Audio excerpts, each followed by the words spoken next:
Halo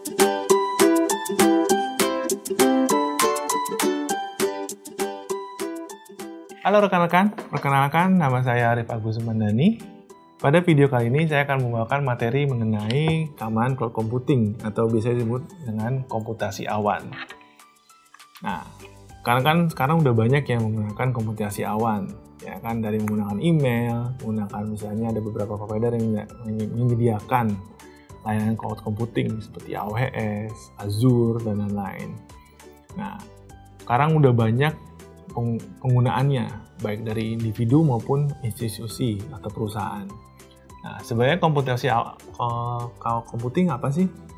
Nah, sebenarnya cloud computing adalah model untuk memungkinkan akses jaringan sesuai permintaan yang ada di mana-mana. Maksudnya adalah internet ya.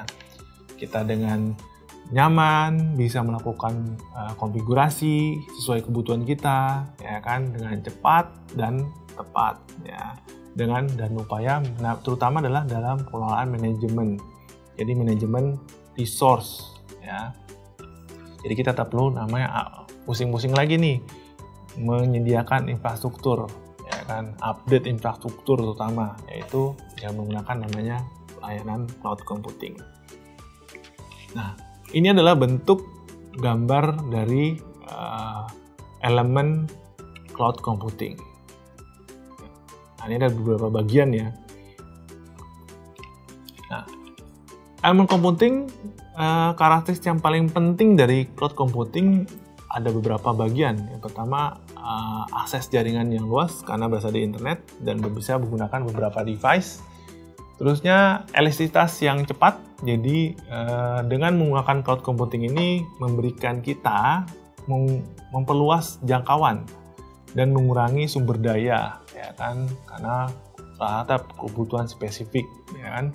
Terusnya layanan terukur. Jadi maksudnya sistem komputer secara otomatis dapat mengontrol dan mengoptimalkan penggunaan sumber daya dengan memanfaatkan kemampuan penggunaan pada beberapa tingkat abstraksi, ya. Terusnya layanan komputer masuk layanan mandiri sesuai permintaan. Kalau teman-teman pernah gunakan akses, jadi kayak di beberapa provider kan ditanya ya pasti berapa resource yang dibutuhkan dan nanti keluar harganya untuk apa-apa. Terusnya ada lagi namanya resource pooling. Nah, sumber daya komputernya dikumpulkan dari beberapa provider. Jadi kita tidak perlu namanya pusing-pusing lagi nih memikirkan, oh memorinya berapa, pakai jenis apa, terusnya nanti kalau seandainya beberapa lama kita manage tidak perlu lagi. Nah, layanan model cloud juga kita kalau dalam computing ada namanya model layangan yang kita bisa gunakan. Ya, ada jenisnya, ada SaaS, ada PaaS, ada IaaS. Nah, SaaS contohnya misalnya ada Gmail, ya kan, yang pernah kalian gunakan. Kalau PaaS, misalnya ada SAP Cloud, Google App Engineer, ya kan, Amazon, Azure, seperti itu. Nah, ada IaaS, ada juga, ada lagi seperti apa. Contoh ya, Azure juga termasuk ya, Google Compute, nah itu termasuk dalam itu. Nah, ini adalah demografi dari model layanan cloud. Nah, jadi kalau batasan ada yang hitam itu adalah untuk layanan dari segi usernya. Kalau yang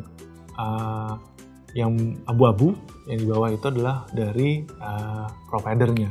Nah, ini lihat bagiannya seperti itu. Nah, model penerapannya. Nah, dalam layanan cloud juga penerapannya berbeda-beda. Ada yang bentuknya public, ada yang bentuk private, ada yang bentuk community, ada yang hybrid. Nah, community mungkin tidak familiar ya. Kalau community adalah jadi berbagai kali dari kombinasi adalah private dan public. Nah, ada hybrid. Hybrid ini ada yang menggunakan kombinasi itu dari private, community, atau public. Nah, itu dari dikombinasi semuanya menjadi satu hybrid cloud. Nah, ini penerapannya. Kalau kalian perhatikan dalam tabel ini ada namanya tingkat security. Kalau kita menggunakan private, security seperti apa, community, public, dan hybrid. Nah, ini yang kalian kita harus pahami bagaimana penerapan keamanannya dan apa saja yang kita bisa lakukan.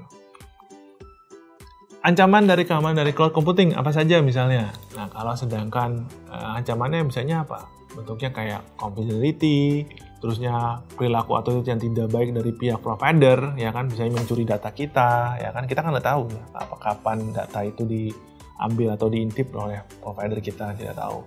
Misalnya kita mau harus memahami risiko apa yang ada pada setiap industri yang mematikan sistem outsourcing. Jadi kalau seandainya outsourcing itu modelnya kalau kita menyerahkan semuanya kepada provider seperti apa. Terakhir adalah provider yang satunya membutuhkan kepercayaan.